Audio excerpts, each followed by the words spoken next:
for our folks to go. We encourage them to go. And we've gotten really good feedback, actually. We've had a few that have called me and said, hey, thank you very much. That was very useful. We really appreciate looking out for us. So I encourage this. It's a good thing to do. So with this program, again, I mentioned it's all-encompassing program. So our mental health component of it is obviously probably the most important. But then you have functional movement and strength training. Surprise Fire is doing a great program called 300 Fit, which is basically taking day-to-day movements that we have and basically showing us how to do it right. It's body mechanics so you don't get injured.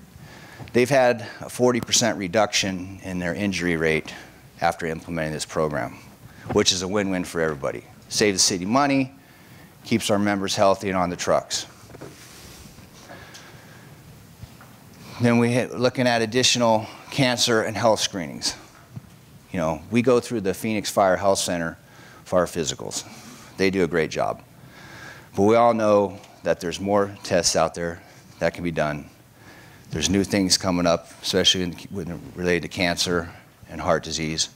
So these are some additional tests that we want to implement and currently are working on in the program now.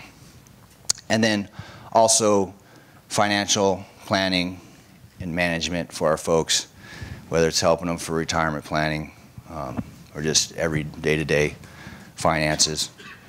And then the other thing, again, I mentioned was family resiliency. You know, we go to work, we come home, and we talked about the support system. And you know, most families, they don't really truly understand what we do. So we want to offer training for our families to kind of give them our perspective so they can be a better support system when you go home. So, phase 3, which is our resiliency. Basically, resiliency is bouncing back in the face of adversity. And we'll talk more in depth about this afternoon. So I'm just going to touch on it now. So, and these tools, I mean, this is not hard. This is stuff that we practice every day. Okay?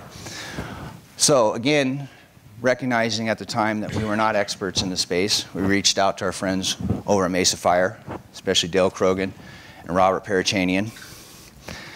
And they came over and did the resiliency training for us.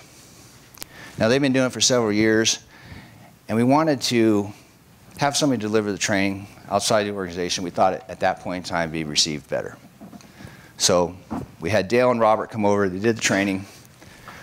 So how do we do this? We did it on duty.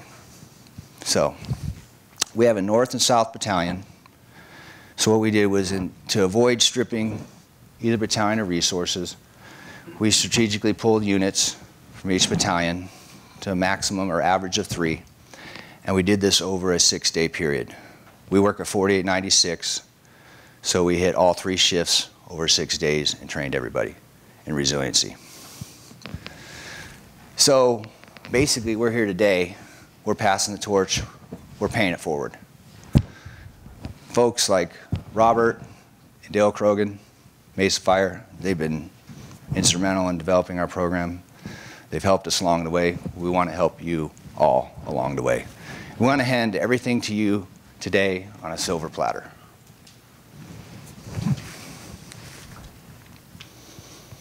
So, to review the program, again, we have 3 phases. Phase 1 is development of the peer support team, identifying the high stress incidents, and developing a proactive approach to it. Phase 2, again, was vetting internal and external resources, providing as many resources as we can to our members. And again, 3rd phase was resiliency training with the family connection. And again, this is an ongoing program. This requires hands-on attention. And resources come, resources go. We need to be adapting with not only our membership needs, but what's out there for our industry. So,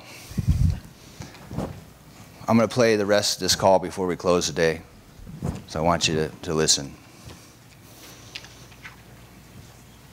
Come on, baby. Not so much, Ryan. 1, 2, 3, 4, 5. Come on, Kel. Good, you're doing fine. We're doing the best we can for her. We've got units right outside there. They'll be with you in just a moment. 4, 5. Come on, baby. Come on, Kel. How old is the baby? He's 2 years old. 2 years old? Come on, Kel. Okay. Hey, Ryan. Come on, McKay. 3, 4, 5. Come on, baby.